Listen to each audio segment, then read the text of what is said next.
Welcome to this demonstration discussing the configuration of LDAP Address Book. This is part 4 of the LDAP Address Book playlist. Links to part 1, 2 and 3 are in the description of this video.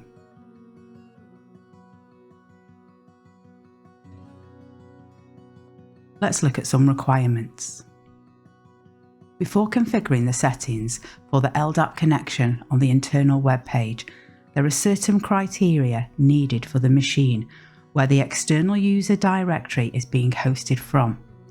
This may be the server or a client depending on the environment setup.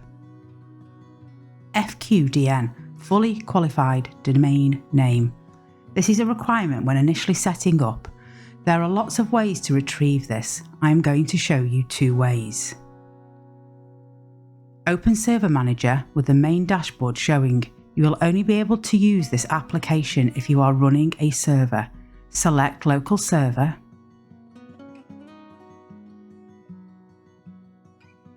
This will open the Properties page. Displayed is the computer name and domain. If you hover your mouse over the computer name or domain, you will see that they are links. Select one of them by clicking on the link.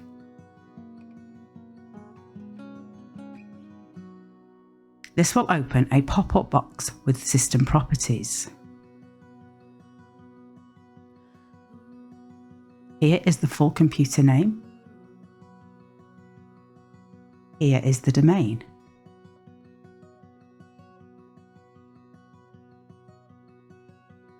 An alternative way to retrieve this information will be through CMD, command prompt.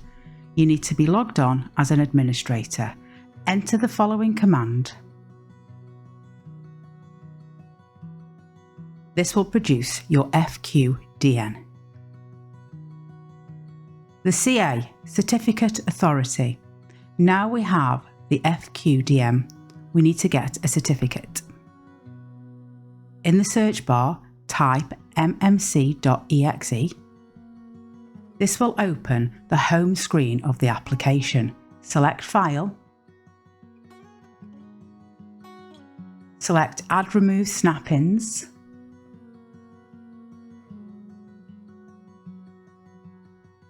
The Add Remove Snap-in pop-up box will now be on your screen. Select Certificates. Select Add. Select My User Account. Select Finish. Your certificate is now in the selected snap-ins. Select OK.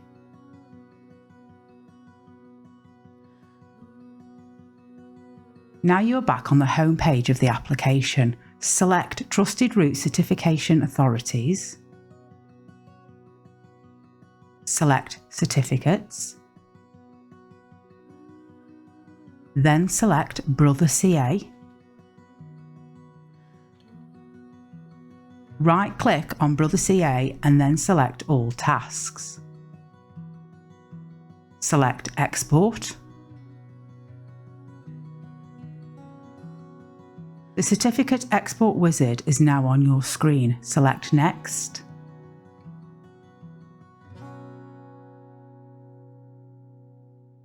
Selecting the correct format. As default, the first option is pre-selected. If you leave the default option, you will get this error showing now on the screen. This is because the format is incorrect. Select Base64 encoded X.509 option. Shown here, this is the second option in the list. Name the certificate. Select Next. A final summary screen will now be shown. Check the details. If all OK, select Finish, then select OK.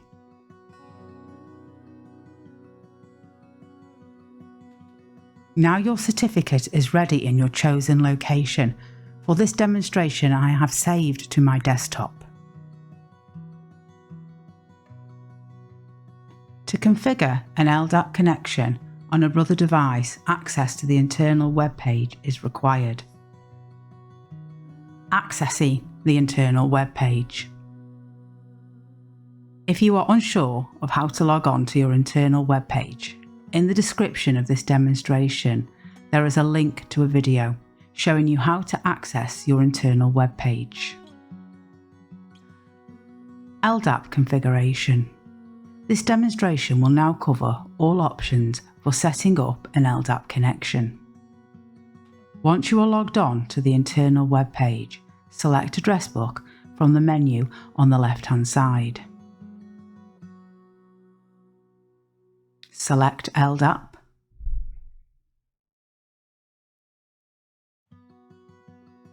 Select On for LDAP search.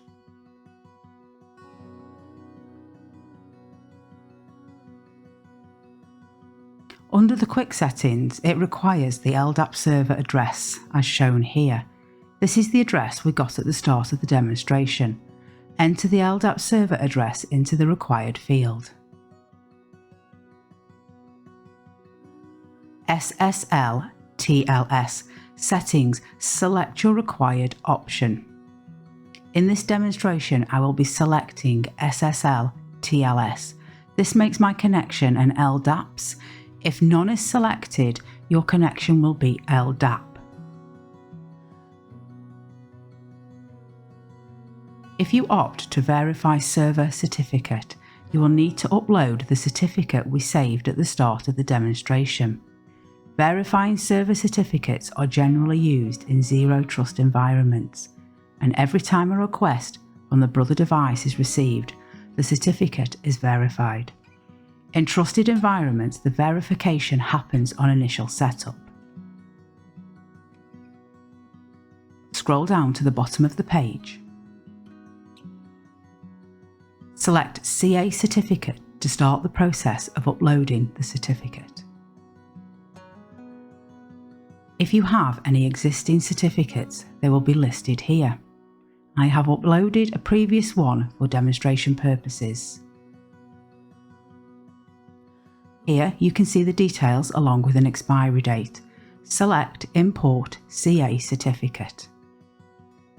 Choose File.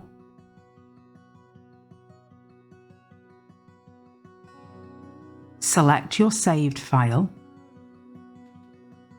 Select Open.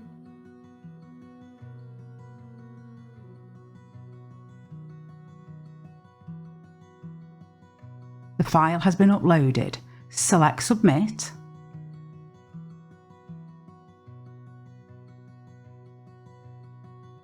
Importing the certificate. The certificate list is now updated.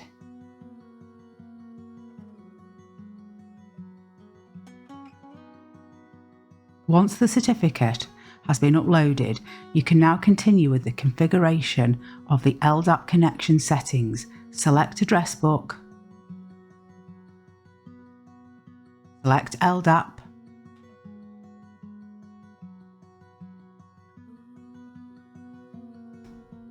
This is the port number. In this demonstration, I have selected SSL TLS. So the port number I am using is 636. This is the default port number for LDAPs. If you are using LDAP, the default port number is 389. For the authentication, we only need to use the username and password to be authenticated. Therefore, we use the simple protocol, as this requires minimal configuration on both the client and the server. However, you may have a different working environment that requires a different protocol. Please select the required option for your environment. Scroll down the page.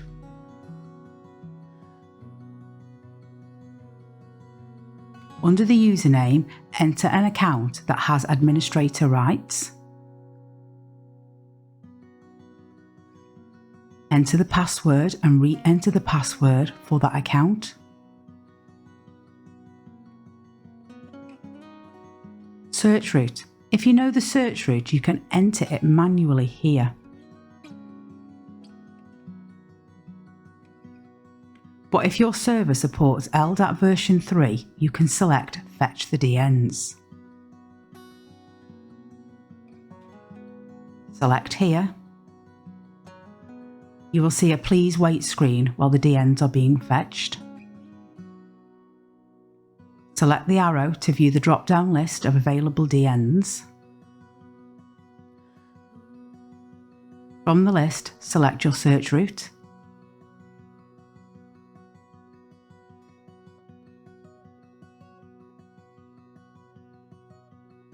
Within the search route, you can state which organisational unit you want the device to have. This is useful when you want to have different OUs for different brother devices. An example of this would be different departments within a company requiring different address books. To have a specific OU within a device, you need to manually put OU equals XXX, comma, at the start of the command string, where XXX is equal to what you have labelled the OU within the Active Directory. Once this is at the start of your search route command string, the users will only be able to see the OU specified. To add additional OUs, you need to use the application Active Directory Users and Computers. Right-click on Domain and select New.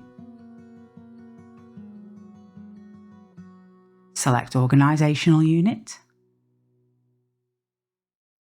Then follow the on-screen instructions to add a new OU. Advanced Settings. Timeout for LDAP. This is the timeout for the connection for the brother device to the external directory.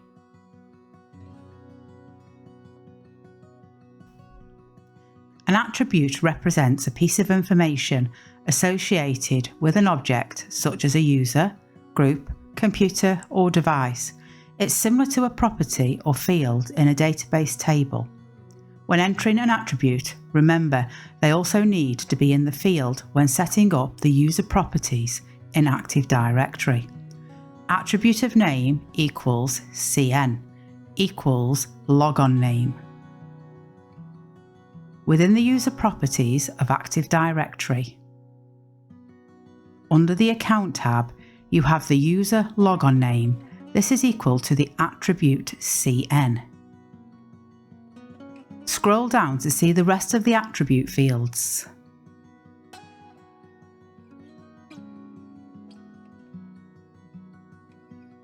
There is various options to select for your attributes.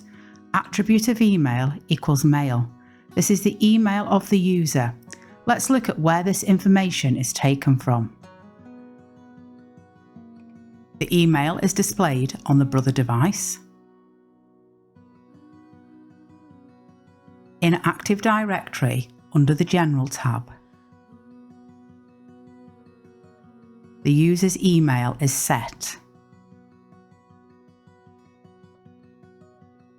There is various options to select for your attributes. To set up your optional attributes with the correct code, use a Google search and search for the table of attributes and compare AD Active Directory with LDAP attributes. Then enter the attribute code into the field on the internal web page.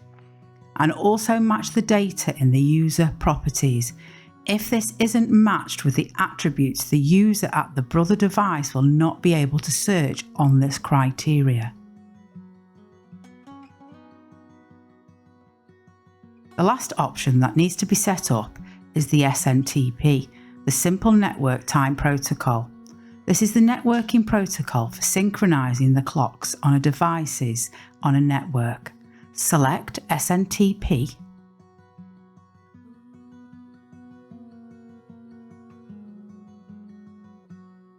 Enter the SNTP IP address into the field shown here. Select date and time.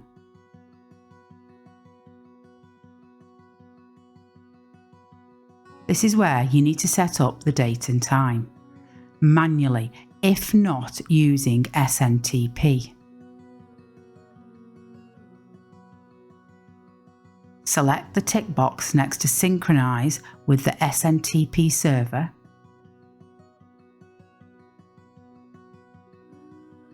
The date and time for manual entry is now greyed out.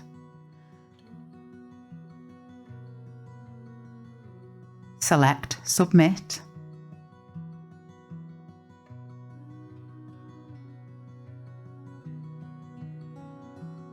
Submit OK in green, confirming changes. Select Home. The setup is now complete.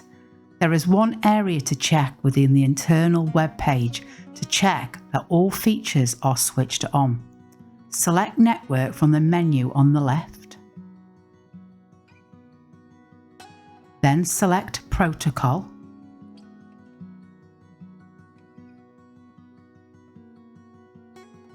This opens the protocol page. Scroll down.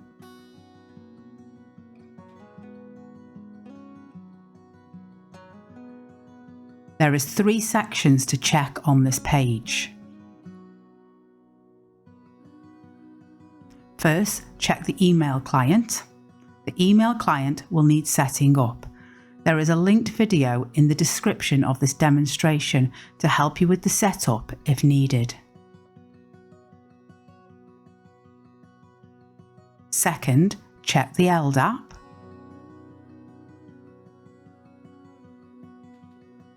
Finally, check the SNTP.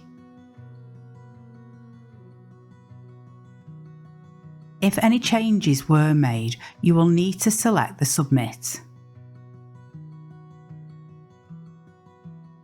Select Yes to the restart. The Brother device will now restart. Once the Brother device has restarted, you will need to log back into the internal web page. This is only if you're required to do any further changes. You can now check from your Brother device to confirm all settings are correct.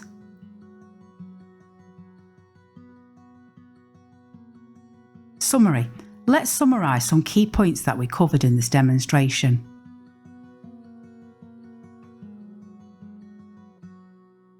Server settings, SSL, TLS, certificate, port numbers, authentication, search root addresses, advanced settings, attributes, SNTP and date and time, uploading a certificate, email server settings, and finally, the protocols. This completes the process. Please see the description for all related links. Thank you for watching.